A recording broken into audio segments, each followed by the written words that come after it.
Hai, halo. Jadi jarang-jarang aku ngupload video landscape. Jadi ini biasanya video short vertikal.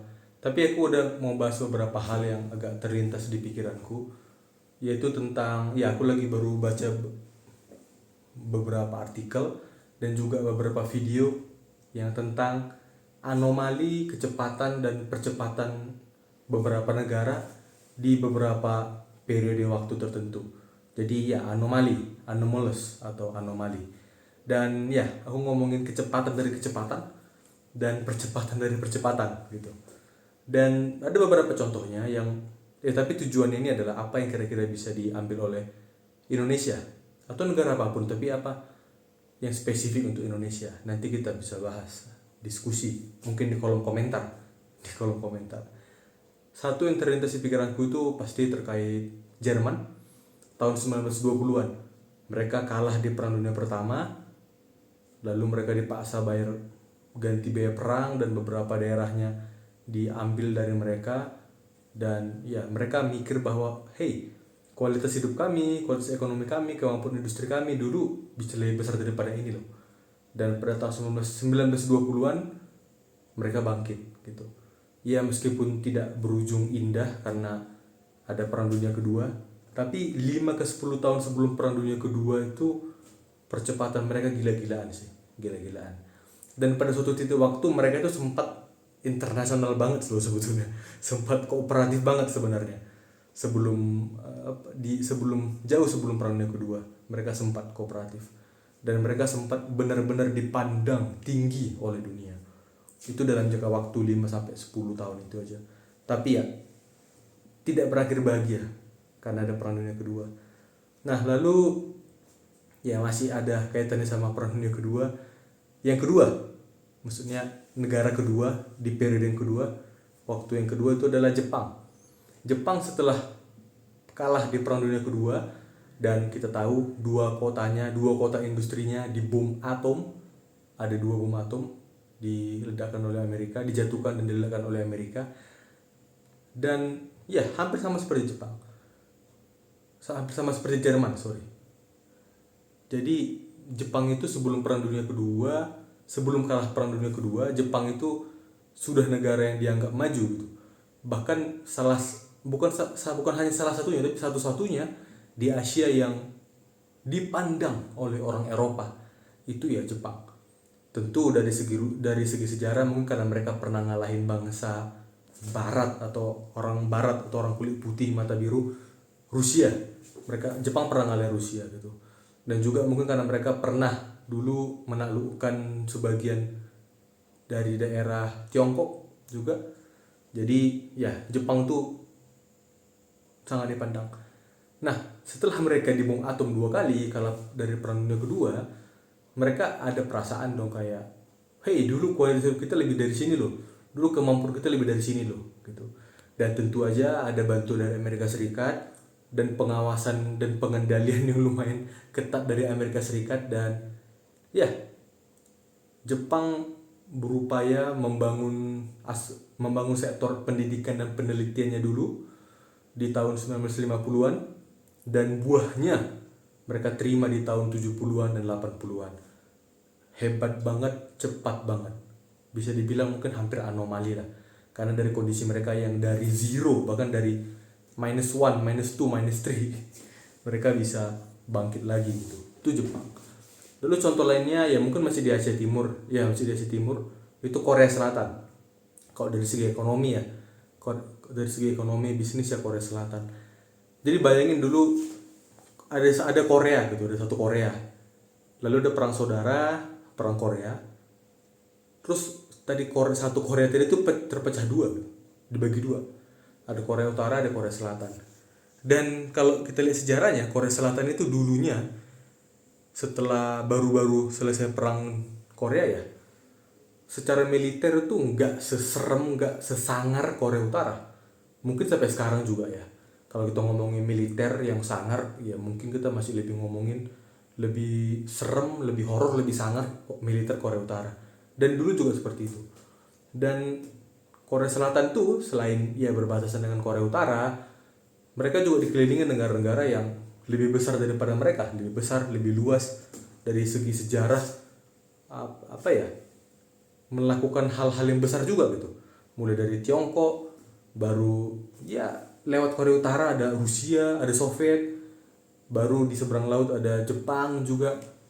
Jadi ya mereka mikir bahwa oke, ini negara kecil, jumlah populasi juga lebih sedikit, jadi ya harus kerja keras gitu, harus kerja keras. Dan kalau tadi Jepang itu naiknya di tahun 70-an ya, 80-an, Korea tuh agak beda sekitar 10-15 tahun setelahnya. Jadi Korea tuh baru mengambil buah dari akselerasi mereka di awal-awal tuh tahun 60-an. Mereka tuh baru ngambil buahnya itu sekitar awal tahun 90-an. Dan sampai sekarang juga masih kita rasakan banyak produk Korea di sekitar kita kan itu. Jadi mereka mulainya di sekitar tahun 60-an dan mereka mengambil buahnya itu secara global, ekonomi, bisnis, finansial itu di sekitar awal tahun 90-an dan sampai sekarang. Sempat terjegal dikit karena ada krisis ekonomi Asia, tapi ya kita lihat sekarang ekonomi mereka maju, bisnis industri maju Korea. Nah, tentu aja juga pasti ada faktor dari Amerika gitu. Amerika secara kapital, secara dana ya support ke Korea juga gitu. Dengan catatan ya Amerika Serikat tuh pengen menjadikan percontohan gitu Korea Selatan terhadap Korea Utara, di mana Beijing dan Soviet Rusia ingin menjadikan Korea Utara sebagai percontohan mereka. Itulah kira-kira secara makro, secara garis besarnya. Tapi ya aku rasa ya apresiasi lah. Gimana pun orang Korea Selatan kerja keras. Orang Korea Selatan belajar keras, belajar giat, kerja keras, kerja giat, kerja disiplin. Ya. Lalu yang ketiga, negara ketiga itu sebetulnya dekat sama Indonesia gitu. Yaitu sebuah negara kota, negara pulau, yang ada satu pulau yang sangat lebih besar daripada pulau-pulau lainnya, yaitu Singapura. Masukku ya, Singapura itu kan ada si pulau itu ya, satu pulau utamanya, lalu sekitarnya ada pulau-pulau kecil lagi gitu, dan ukurannya sangat jauh lah besar yang pulau utama di negara Singapura itu. Nah, dia itu kan dikelilingi oleh negara-negara yang lebih besar gitu, dan sumber daya alamnya kaya-kaya. Malaysia, Indonesia, dan ASEAN lah, Asia Tenggara pada umumnya, luar biasa sumber daya alamnya. Jadi mereka mikir bahwa oke, kita mulai dari mana dulu? Ya kita mulai dari Selat Malaka.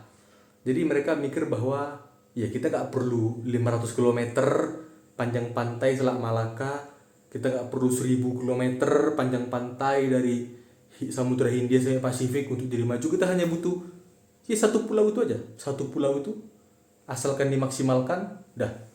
Jadi Singapura itu selalu ngomongin bagaimana memaksimalkan resource yang ada, dan sangat maksimal, sangat optimum. Dan oke, dari segi jumlah, dari sumber daya alam mereka mungkin nggak bisa lawan dari situ. Jadi mereka lawan dari mana? Lawan dari kebaruan dan kualitas. Jadi mereka selalu ngomongin inovasi, kebaruan, inovasi, kualitas.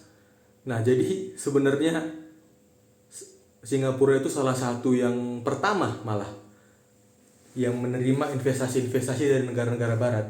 Kalau sekarang kita bilang oke, negara barat investasi di Korea misalnya, atau di Beijing, di Shanghai, di Shenzhen misalnya, mereka ada investasi, atau Indonesia. Singapura itu salah satu negara yang pertama yang menerima konsep-konsep seperti ini. Jadi perusahaan-perusahaan besar, perusahaan-perusahaan raksasa dari Amerika, dari Eropa, Inggris, Belanda, Prancis, Jerman itu buka perusahaan di Singapura. Dan mereka berawal dari manufaktur dulu gitu, Sama seperti yang sekarang terjadi di di Tiongkok, Beijing, Shanghai, Shenzhen. Ya kan? Tapi di Singapura itu kejadiannya itu tuh udah puluhan tahun yang lalu gitu, Jadi mereka tuh udah duluan menerima outsource, mulai dari pabrik, manufaktur, baru ke bidang jasa, service, finansial, banking, dan sekarang juga di sektor IT, sektor digital. Jadi Singapura itu di awal tahun 90-an aja udah ngomongin era digital, era informasi, era IT, era komputer. Itu pada zaman itu tuh kayak ngomongin, what? Lu ngomong apa sih? IT, digital, internet, apa sih gitu? Jadi mereka tuh selalu dari dulu tuh selalu mencoba bagaimana 10 tahun lebih maju, bagaimana 20 tahun lebih maju, bagaimana kita menyiapkan kebutuhan dunia ini 30 tahun lagi. Sehingga 30 tahun lagi dunia akan datang ke kita. Dan ya, di tahun 90-an dan 2000-an awal perkembangan Singapura itu gila-gilaan. Sekarang Singapura juga berkembang, tapi ya secara ekonomi terutama per kapita mereka udah besar. Jadi kenaikannya itu secara persen nggak terlalu kelihatan, tapi tetap berkembang dan berkembangnya itu pesat. Tapi yang aku highlight ya awal tahun 90-an dan sampai awal tahun 2000-an itu 5 sampai 10 tahun yang mereka itu kayak non-stop sih. Non-stop. Sekitar 5 10 mungkin 15 tahun, 15 belasan tahun yang mereka itu non-stop sih menurutku ya, non-stop. Nah, itu baru contoh lainnya ya Amerika. Tapi kan Amerika Serikat negara besar gitu. Iya, Amerika Serikat waktu tahun 60-an itu ya sebelum mereka ini ya pergi ke bulan gitu. Jadi aku ngomongin ya Amerika Serikat dalam konteks mereka lomba-lombaan sama Uni Soviet siapa yang duluan mendaratkan manusia ke bulan gitu. Dan ya Amerika Serikat menang duluan gitu. Jadi yang aku masuk gitu 5, 10, 15 tahun sebelum Amerika itu meluncurkan atau mendaratkan manusia, warga negaranya, rakyatnya, seorang Amerika menginjakkan kaki di bulan, itu perkembangan teknologi gila-gilaan, pesat sekali. Itu tuh kayak kita baru itu tuh kayak mereka baru meluncurin roket ke atas vertikal gitu ya. Baru dalam beberapa tahun kemudian mereka udah nyampe ke bulan gitu, mereka udah sampai ke bulan manusianya gitu. Jadi itu perkembangannya itu anomali banget, anomalous banget. Itu Elon Musk udah ngomongin ini, ada di beberapa vlog, ada beberapa video, ada beberapa video YouTube, vlog di YouTube. Itu Elon Musk sampai nge-highlight ini. Karena pertanyaannya, oke, setelah Amerika Serikat, setelah NASA mengirimkan manusia beberapa kali dan beberapa orang ke bulan, kenapa nggak lagi gitu? Ya dia bilang karena anomali, itu anomali. Itu kalau trennya biasa-biasa aja, normal-normal aja ya, itu nggak terjadi. Jadi dalam waktu sekitar 5 tahun mereka skip sekitar 50 tahun. Anomalous. Ya sama seperti contoh sebelumnya gitu, Jepang baru dibom atom dua kali, Korea baru perang saudara, dikelilingi sama negara-negara yang besar, Singapura itu kan anomali juga, dia nggak punya sumber daya alam, tapi ya meskipun anomali, mereka sukses dalam hal meningkatkan GDP per kapitanya, kemampuan beli per kapitanya orang Singapura. Nah, baru contoh lain gitu, ini sekitar tahun 2000-an akhir atau 2010 atau 2010-an kayaknya ya. Sekitar di atas tahun 2005 lah gitu mulainya. Tahu nggak aku ngomongin apa? Dubai atau United Arab Emirates, Uni Emirat Arab, atau lebih tepatnya ya Dubai lah gitu. Ya mostly negara Timur Tengah, tapi ya kalau mau satu spot itu ya Dubai gitu, Dubai. Jadi ya memang mereka mau ngomongin minyak itu bakalan habis gitu ya, minyak itu bakalan habis, gas bakalan habis. Meskipun sampai sekarang minyak dan gas belum habis, but anyway mereka mikir bahwa ya suatu saat akan habis, entah beberapa puluh tahun lagi atau beberapa ratus tahun lagi. Dan secara politik ya Dubai itu mikir gitu, kalau kita ngomongin sumber daya alam terus, maka dunia global internasional akan hanya melihat Dubai itu sebagai sumber minyak, sumber daya alam. Mereka harus melihat Dubai dan dari segi lain.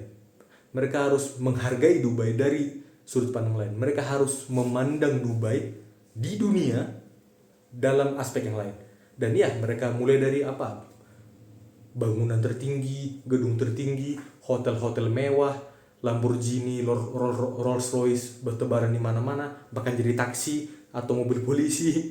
Itu kan fenomena ya, anomali kan gitu di dunia gitu. Lalu mereka buat pulau buatan. Jadi banyak lagi, mereka jadi penyelenggara banyak event kan, MotoGP, F1 dan banyak lagi. Venue-venue, lomba, kompetisi, event banyak kan gitu. Jadi ya mereka pengen Dubai itu nggak bisa aku bilang nggak cuma sih, besar juga sih sebetulnya. minyak dan gas. Tapi oke lah, bukan cuma hanya satu atau dua hal aja, yaitu gas dan minyak dan gas itu, bukan. Mereka pengen dunia memandang mereka di peta itu ya, di global itu, bahwa Dubai itu punya sesuatu yang lain. Ya tentu dari aspek manusia, aspek service, aspek entertainment dan hal-hal lainnya. Bahwa di Dubai bukan cuma ada minyak, gas, tapi ada gedung tertinggi dunia, ada bangunan-bangunan megah, ada hotel-hotel bermerek, ada mobil-mobil mewah, ada pulau buatan malah kan gitu. Jadi dalam waktu sekitar 5-10 tahun itu mereka itu gila-gilaan banget itu, gila-gilaan. Dan ya terutama setelah di atas tahun 2005 lah, atau di atas tahun 2004 mungkin, di situ akselerasinya itu sekitar 10 tahun ke depannya itu yang betulan gila-gilaan tuh, Dubai gila-gilaan. Sekarang apakah mereka masih membangun? Ya mungkin karena udah banyak bangunannya ya, udah banyak konstruksinya, jadi mereka sekarang udah nggak di dalam tahap membangun banyak-banyak. Jadi fasilitas fisik, infrastruktur fisik sudah ada, dan mereka sekarang menyelenggarakan event-event. Mereka sekarang melakukan servisnya. Dan ya itu nggak bisa terjadi tanpa gedung-gedung tadi atau pulau-pulau tadi, karena ya jadi cuma gurun gitu doang, gurun datar pasir gitu doang. Jadi mereka bangun itu dulu. Sampai sempat itu aku pernah baca artikel satu bahwa jumlah crane atau alat konstruksi nomor 1 paling banyak di mana? China. Beijing, Shanghai, Shenzhen, apalagi Chengdu, Chongqing itu bangun banyak besar-besaran. Terus nomor 2 tuh Dubai gitu. Di dunia gitu. Dan segitu masifnya mereka membangun. Dan itu percepatan dari percepatan, kecepatan dari kecepatan, percepatan dari percepatan, akselerasi dari akselerasi yang sifatnya anomalous. Ya kalau mereka normal-normal aja, ya mungkin bahkan mereka mulai tahun 2000 juga mungkin sampai sekarang butuh ya mungkin 20 atau 30 tahun lagi sampai Dubai yang seperti sekarang baru ada gitu. Tapi ya itu kan nggak normal.